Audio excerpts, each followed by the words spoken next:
How can we cope when life is falling apart? Hello guys, welcome to Yundel channel, and today I want to share with you some thoughts again. How can we cope when life is falling apart? Yes, it is life. It is a part of our life journey that sometimes we are falling apart. Life is difficult. Life is very difficult to handle with. Yes, we must learn how to cope up with it. It is not easy, and as what I said before, life has never been easy, but we must learn how to cope up with it. So guys, again, this is just my share from my own life experience and from my own reading. I am sharing it with you in hope that someone out there needed to hear this message. This is a thought to share to you guys in order to live a better life, in order to know how to handle things when things is very difficult. So this is my share with you today. So bear with me, and I thank you all for dropping by here in my channel. Again, I am forever grateful for your time tuning in here. How can we cope when life is falling apart? To cope with something, guys, means to deal or to handle a problem in a difficult situation effectively and calmly. To cope up with problem or task, learning to deal with it successfully, we must know that this pain is temporary. Nothing will last forever. Everything shall pass.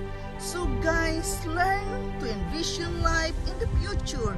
Remember what you have practiced, which is very important, is gratitude. I know it is very difficult to say thank you when we are facing difficult times, but say thank you anyway. Practice the gratitude. Focus on what is in your control. Yes, not everything we can control, but there are things we can control. So focus on the things you can control and don't mind the other things which you cannot control. It is what it is. Be nice to yourself and practice self-compassion. Yes, guys, this is very important when we are going to cope.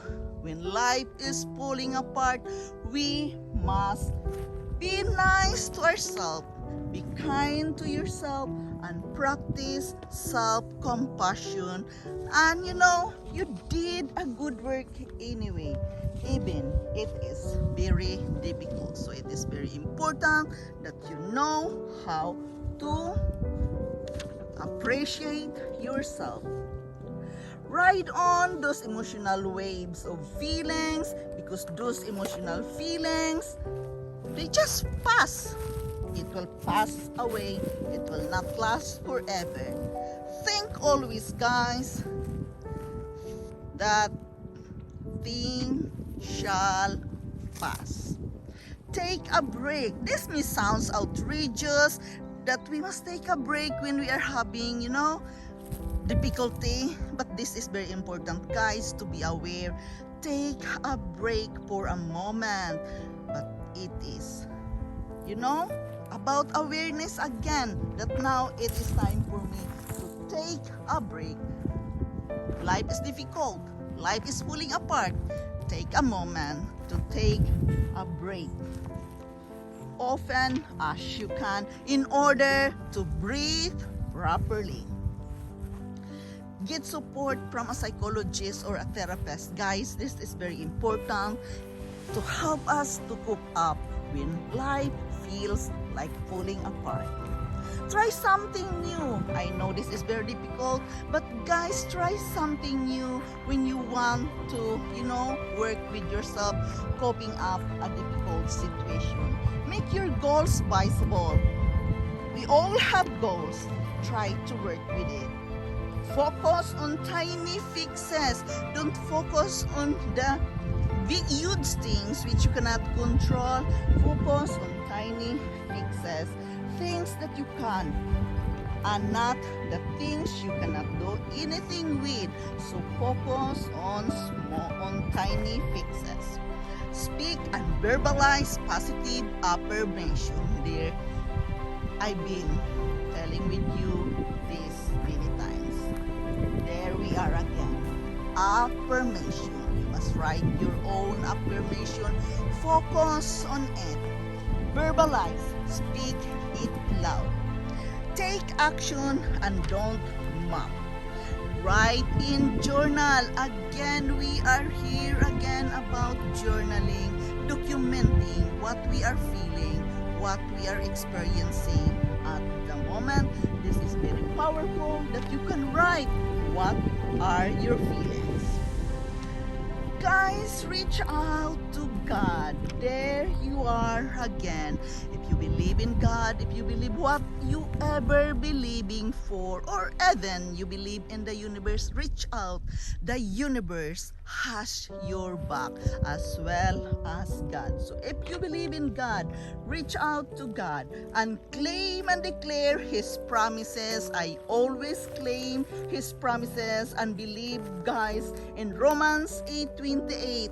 I've been claiming this every day and believing in this, that all things are going to work together for good for those who love the Lord. There you are. You love the Lord. God is love. He is there when our life is falling apart. Yes, guys, this is a promise we can claim from God, that all things will work out for good. God works for our good, reassuring that He works all those who are called according to His purpose. When things are falling apart, try to relax and stay laser focused on your goals and don't resort to substances or addiction for help. It is very important that we can approach help when it is needed. Try to create paradise where you are. There you are again. It is very important that we can see the positive side, that we can still create a paradise where we are at the moment. Yes, guys, when I am sharing this with you in my life situation to cope up these things, when life seems falling apart, I must go to my happy place near the water. The water always calms me down. A silent place by the lake, or here, for example, by the river. Have a moment with myself when it is needed. Yes, guys, I have my affirmation and prayers. My point is, when life is falling apart, go to that certain place you feel safe and secure. In my case, I always kneel down for a word of prayer, as I always encourage you all to practice the power of meditation and the power of prayer. In my case, it always helps me a lot to calm down. Surrender it all to God.